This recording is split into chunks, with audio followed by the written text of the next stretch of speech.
Véritable success story de la radio Espace Guinée, les grandes gueules, détentrices des meilleurs scores radio en Guinée, de la meilleure émission talk show, a donné le créneau horaire du départ au bureau et du retour à la maison, récoltant depuis des années consécutives le titre d'émission la plus écoutée en Guinée, toutes catégories confondues. Un grand total de plus de 5 millions d'auditeurs ont été fidèles au talk show Les GG, diffusé jour après jour sur toutes les stations du réseau Adafo Média de 9h à 10h30, un exploit qui restera longtemps dans les annales de la bande FM en Guinée. Merci de nous rejoindre dans la deuxième partie de cette émission. Vous nous regardez à la télévision depuis le Fouta, depuis Dalaba, Mamou et Pita. Merci de le faire tous les soirs. Vous avez rendez-vous avec cette émission quand il est 22h37 après le JT de la rédaction de Moussa Moïse. Bon, dans un instant, on va continuer cette interview avec notre invité, M. Mamadi Kaba, ancien président de l'INIDH. Ceci donc par rapport aux tueries et aux violences qui caractérisent les manifestations dans notre pays. Quel regard peut-on porter sur cette situation? Les droits humains et les libertés publiques sont-ils plus que jamais en danger dans notre pays? Pourquoi et comment comprendre l'interdiction systématique des manifestations dans notre pays? Monsieur Mamadi Kaba, dans un instant, on prolonge l'interview avec lui. Donc, on s'arrête là-dessus parce qu'on continue cette émission avec notre invité. Effectivement, Monsieur Kaba, on revient à cette crise qui a miné la Cour constitutionnelle. Aujourd'hui, à quelles conséquences réellement faut-il s'attendre cette façon de déposer quelle façade? Est-ce que ça ouvre la voie à des possibilités de modification de la Constitution? Et comment ramener un peu de sérénité au sein de cette institution et plus largement au sein de nos institutions? Oui. Qu'est-ce qu'il faut faire? Personnellement, je ne sais pas trop si quelle façade aurait pu empêcher une nouvelle constitution s'il était encore là-bas. Donc, à mon avis, ça... Donc, c'est un faux débat. Oui, à mon avis. Maintenant, je sais que c'est une institution assez capitale pour notre pays. Et normalement, toutes les parties, à cause du rôle que l'institution joue dans les élections, il est important que toutes les parties aient confiance à l'institution. Et aujourd'hui, ce n'est plus le cas. Ce n'est plus le cas. Ce n'est plus le cas. Donc, il est indispensable que l'institution soit réformée, qu'elle soit recomposée pour redonner confiance. Recomposée de moitié ou entièrement? Entièrement recomposée. Entièrement. Oui, comme ça a été le cas avec la CENI. Donc, vous pensez que tous ceux qui sont au sein de cette institution aujourd'hui ne méritent plus d'y être? Il y a 8. Après tout ce qui s'est passé? Il y a 8 d'un côté et le président de l'autre. Un conflit, oui, l'ancien président. Un conflit d'une bassesse extrême, n'est-ce pas, à décrédibiliser l'institution. À mon avis, il est important que l'État réforme entièrement l'institution pour... vous savez, c'est un processus normal que de nouvelles institutions se mettent en place, qu'après un moment de fonctionnement, on se rend compte des défaillances et on tire les leçons des erreurs, on réforme l'institution et ensuite on l'observe pour un temps encore pour voir qu'est-ce qui marche, qu'est-ce qui ne marche pas, qu'est-ce qu'il faut apporter. C'est après plusieurs réformes qu'on arrive à avoir des institutions qui sont adaptées aux réalités du pays et qui remplissent correctement leur mission. Ça, c'est le processus normal, que ce soit en Guinée ou que ce soit ailleurs. Parce que ce sont des institutions que les pays voisins ont depuis des décennies. La Guinée vient de les avoir. Il serait utopique de penser qu'elles peuvent être parfaites dès le départ. Mais une recomposition entière de cette institution, vous ne pensez pas que ça puisse d'abord dans un premier temps créer un précédent? Ensuite, dans un second temps, que cela puisse perdurer, c'est-à-dire qu'on reste sans pouvoir vraiment trouver, s'il faut, des hommes en qui on peut avoir confiance pour occuper, n'est-ce pas, ces places-là. Non, pour une réforme de l'institution, je pense je pense que ça, d'abord, il faut qu'il y ait un accord entre toutes les parties, c'est-à-dire le pouvoir et l'opposition, s'entendent sur la nécessité de réformer ces institutions pour faire face à certaines réalités auxquelles on est confronté pendant les élections. Parce que tous les problèmes qu'on a aujourd'hui sont liés à une défaillance institutionnelle. C'est parce que nous ne percevons pas le rôle des institutions dans la prévention et dans le règlement des crises qu'on a tendance à penser que c'est souvent un individu ou un groupe d'individus. C'est un dysfonctionnement institutionnel qui nous plonge dans les problèmes qu'on a. Bien. Et la CENI, rappelez-vous, la première CENI, on n'a pas été ce que nous avons voulu. Il y a eu réforme, Et à mon avis, quand vous comparez la commission électorale aujourd'hui à ce que nous avons eu par le passé, vous remarquez qu'il y a eu de l'amélioration. Et donc, à mon avis, avec la nouvelle loi et avec les nouvelles dispositions qui vont être prises, la prochaine CENI sera probablement meilleure à toutes les autres. D'accord, je pense que la même réalité continue. Hein. Les grandes gueules. Je pense que la même réalité doit prévaloir dans d'autres institutions. Bien, Monsieur Mamadi Kaba, ancien président de l'INIDH, notre invité en ce vendredi. Allez-y, Antoine. J'ai envie qu'on parle de ce rapport de Amnesty International. Il faut préciser, hein, il n'est pas venu ici pour commenter ce rapport. C'est important d'en parler. C'est important d'en parler. Voilà, on a entendu quelques agitations. Il n'est pas ici pour parler du rapport. Il n'en est pas l'auteur. C'est l'actualité. C'est l'actualité. On se souvient que... C'est plutôt à l'honneur d'Amnesty International. Je me souviens que quand vous étiez à la tête de l'INIDH, vous faisiez en sorte que quand il y a manifestation, vous déployiez sur le terrain des personnes en vue de veiller un peu à la bonne tenue ou encore de faire des constats par rapport au déroulement des manifestations. Et depuis votre départ, quel est le constat que vous avez fait par rapport à ces multiples manifestations en cours et par rapport aux cas de mort? Parce que dans ce rapport de Amnesty International, on confirme des cas de mort par balle et la présence d'agents en uniforme, notamment des bérets rouges. Vous savez, quand j'étais à l'INIDH, il y a eu des manifestations, c'était encore dans le cadre de la grève dans le système éducatif.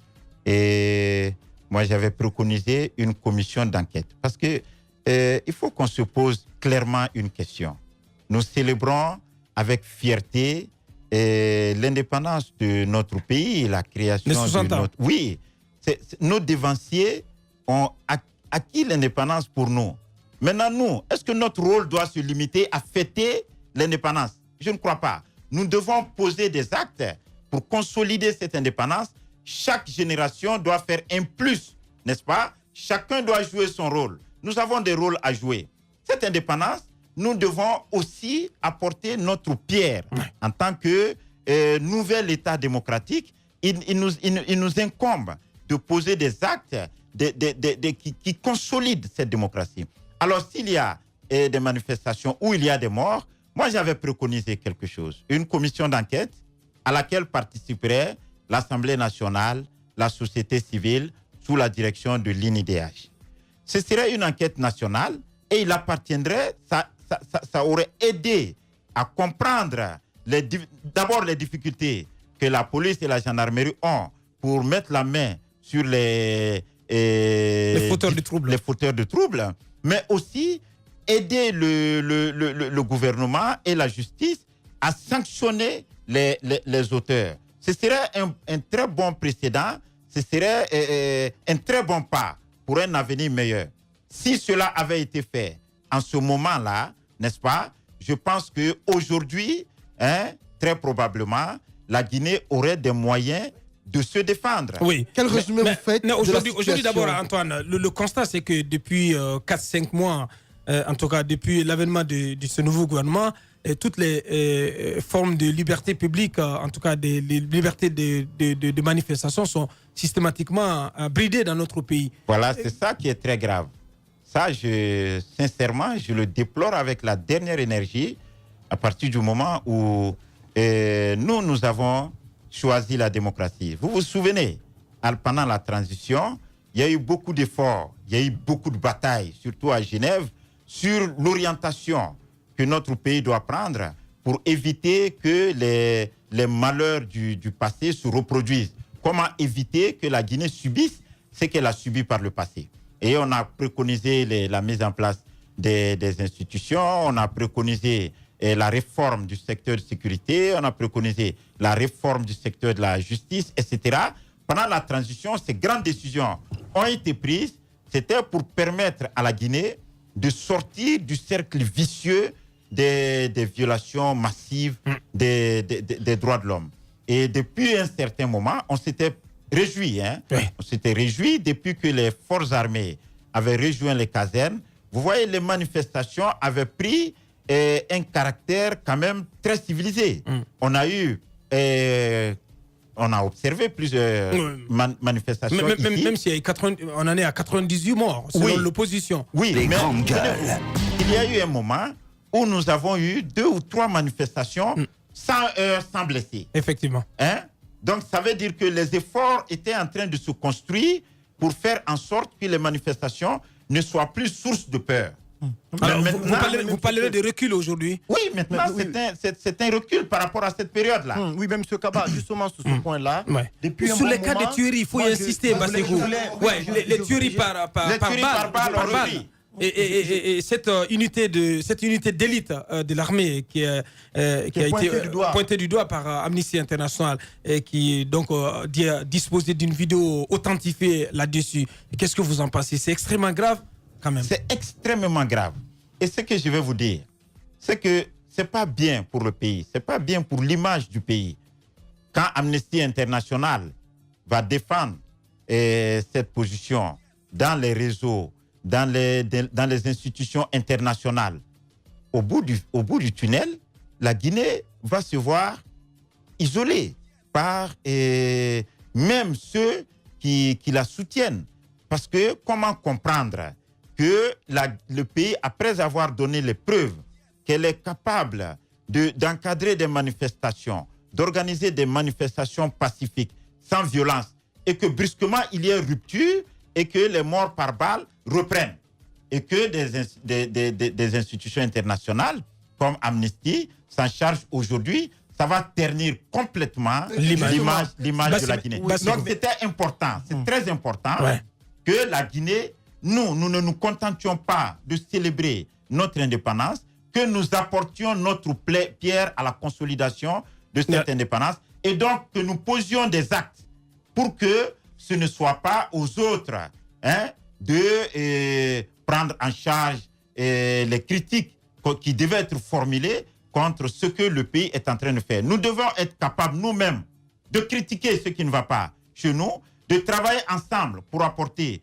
une solution, ce qui nous donne la légitimité de défendre notre pays à l'étranger. Mais quand nous-mêmes, nous considérions mutuellement comme des ennemis de la République, tous ceux qui ne chantent pas les louanges, tous ceux qui ne transforment pas le mensonge en vérité deviennent ennemis. Le pays n'avance pas. Et généralement, quand on évolue dans cette perspective-là, on se retrouve à un moment donné dos au mur. Et le pays n'a plus les moyens de se défendre. Bien. Monsieur Mamadi Kaba, ancien président de l'INIDH, notre invité. Allez-y, Bassé. Est-ce que le problème dans tout ça, ce n'est pas finalement la justice?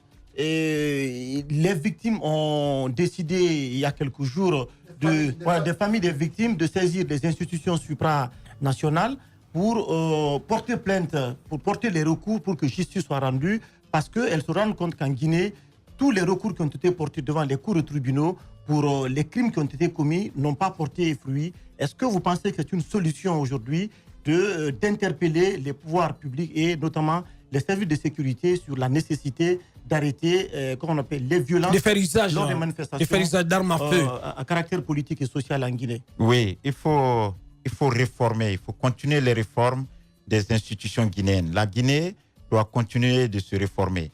Et c'est triste vraiment que nous ne soyons pas capables de sécher les larmes de nos victimes. Vous savez,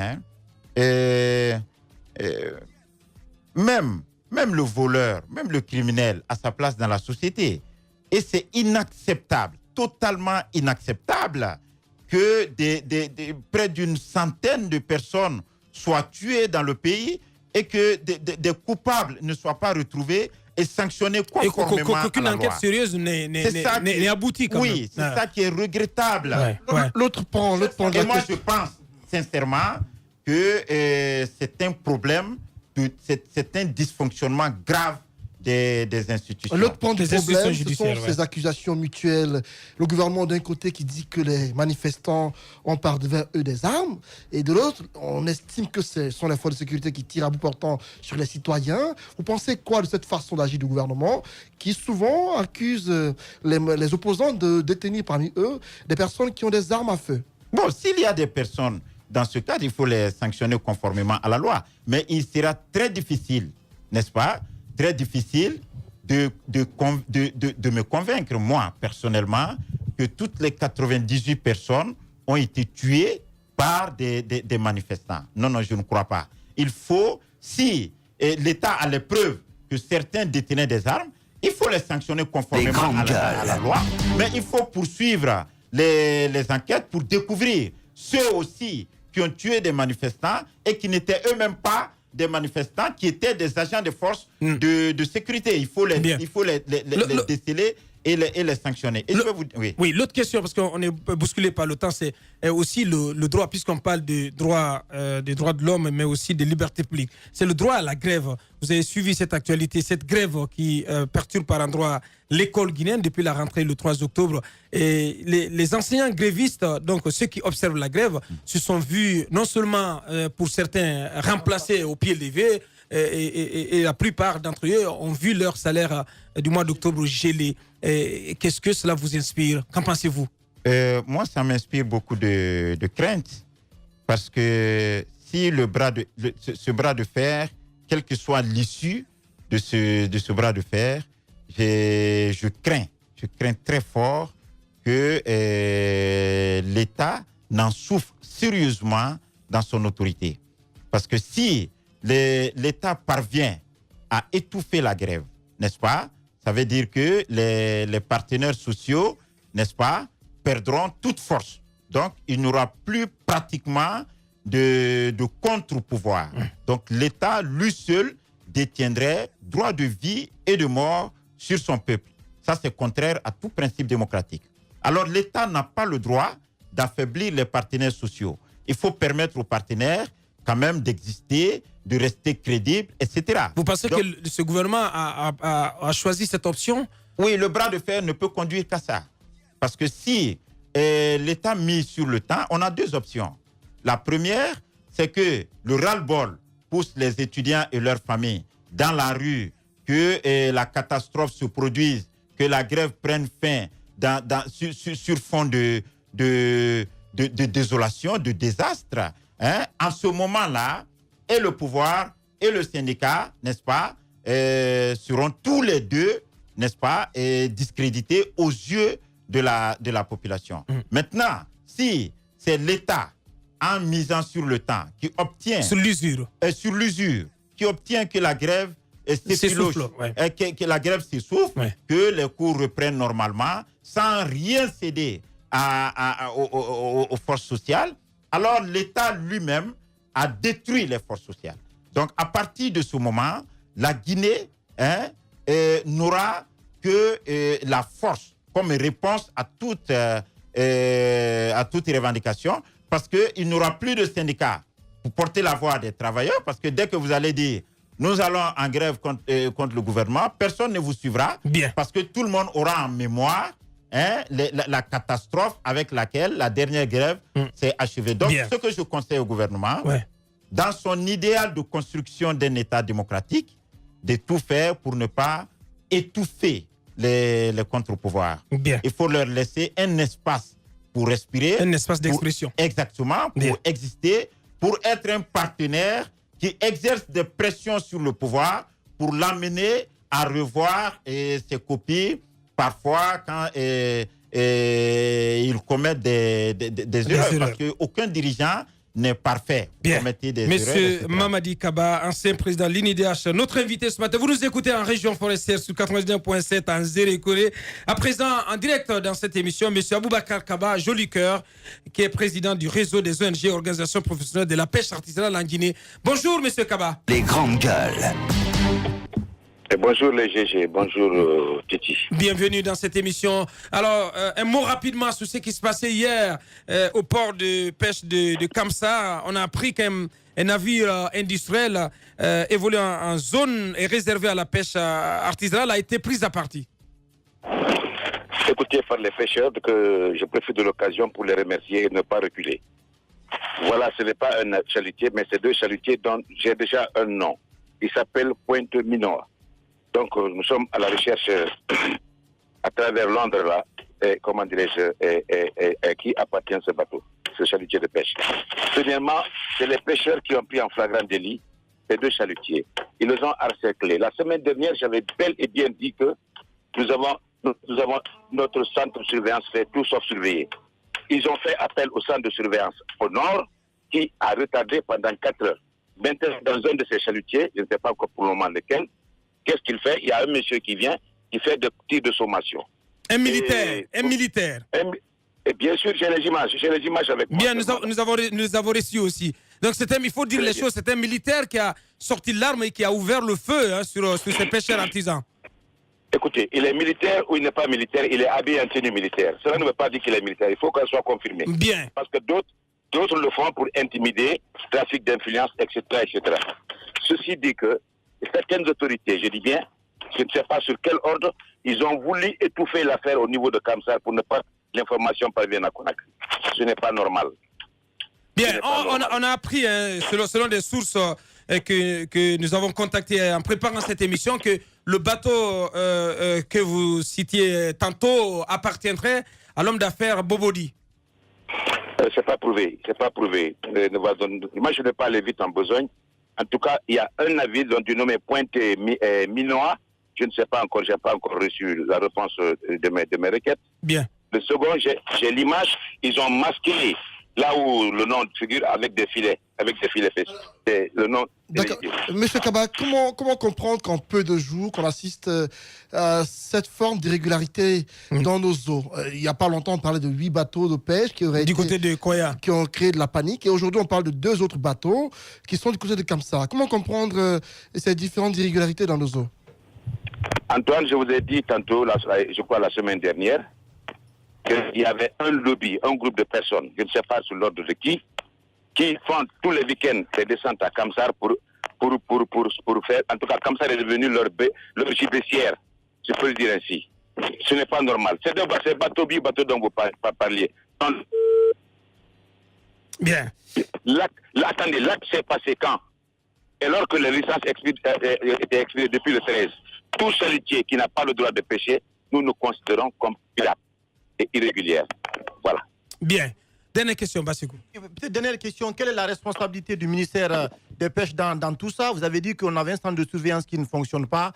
Qu'est-ce que la Guinée doit faire aujourd'hui pour se doter d'un instrument efficace nous permettant d'arraisonner, de contrôler les pêches illicites dans nos eaux? Ouais, l'heure est grave dans le secteur, M. Kaba, parce qu'on assiste au retour de vieilles pratiques quand même qui ont plongé le pays à figurer sur la liste noire. Avec André Loy quand même. Effectivement. Ce n'était plus d'actualité, il faut le rappeler. Bien. À y retourner. Écoutez, le fait de dire que nous avons un centre de surveillance qui fait tout sauf surveiller, cela ne veut pas dire que les inspecteurs n'ont pas la volonté de surveiller. Mais l'ordre, qui dirige? C'est là-bas le problème. Qui donne des ordres? C'est ça le problème. J'attends que le rapport du ministre, quand je ferai la lecture, là je vais intervenir publiquement et en toute responsabilité. Et vous pensez que l'actuel ministre, il n'a aucune prise sur ce secteur aujourd'hui, que tout est en train de lui échapper? Abakar, le pape vous offre un poste. Le président Alpha Condé, vous dites non au poste que le pape m'a offert, mais je prends celui d'Alpha Condé. S'il vous plaît. Bien. Aboubacar Kaba, joli cœur, président du réseau des ONG, Organisations professionnelles de la pêche, l'artisanat en Guinée. Merci, Monsieur Kaba, merci d'avoir répondu à nos questions. Véritable success story de la radio Espace Guinée, les grandes gueules, détentrices des meilleurs scores radio en Guinée, de la meilleure émission talk show, a donné le créneau horaire du départ au bureau et du retour à la maison, récoltant depuis des années consécutives le titre d'émission la plus écoutée en Guinée, toutes catégories confondues. Un grand total de plus de 5 millions d'auditeurs ont été fidèles au talk show Les GG, diffusé jour après jour sur toutes les stations du réseau Adafo Média de 9h à 10h30, un exploit qui restera longtemps dans les annales de la bande FM en Guinée. On arrive pratiquement au terme de cette émission. Notre invité, M. Mamadi Kaba, ancien président de l'INDH, on va grignoter 2-3 minutes dans le temps de Salim Souare très rapidement avant de conclure. On va quand même vous entendre sur une autre actualité. Il n'y a pas longtemps, la commission qui travaille à organiser le procès sur le massacre du 28 septembre a trouvé, n'est-ce pas, un local, c'est l'ex-cinéma Liberté, pour organiser, n'est-ce pas, le procès. On ne connaît pas encore de date. Mais on sait aussi votre position avant par rapport, n'est-ce pas, à l'organisation de ce procès en Guinée. Qu'est-ce que vous dites aujourd'hui? Est-ce qu'il y a de bons signes avec le budget qui, si vous voulez identifier tout ça, est-ce que ça vous rassure vraiment que finalement ce procès pourra se tenir que ça peut se tenir en Guinée? Bon, sincèrement, depuis que je suis parti de l'INDH, j'ai été complètement coupé de cette information. Et c'est juste il y a quelques jours que quelqu'un m'en avait parlé, que le ministre avait dit que les procès se passeraient dans un cinéma, etc. Oui. Donc, moi, je les encourage à travailler pour rendre justice dans ce dossier, mais concomitamment, il faut faire des efforts pour trouver les auteurs des 98 morts et les sanctionner. Aujourd'hui, le procès du... Ce n'est pas lié. Aujourd'hui, le procès... On parle de plus de 150 morts. Oui, je suis en train de... Oui, mais... On est en train de parler de près de 100 morts aussi. On parle du 28 septembre. On parle aussi de près de 100 morts, là. Donc, aujourd'hui, hier, le procès du 28 septembre était pratiquement le seul procès emblématique et la seule revendication de justice que tout le monde avait. Mais aujourd'hui, il y a encore une préoccupation. Ça devient deux. Ce n'est plus le 28 septembre seulement, mais ce sont les victimes des manifestations de trucs. Donc, il faut que la justice se réveille. Il faut que l'État guinéen se réveille, que des efforts soient faits pour trouver les auteurs des différents de tous ces massacres. Merci. Monsieur Mamadi Kaba, avant de clore, ce livre que vous venez de publier, L'universalité et la réalisation du droit des enfants à l'éducation, une opportunité de développement durable pour l'Afrique.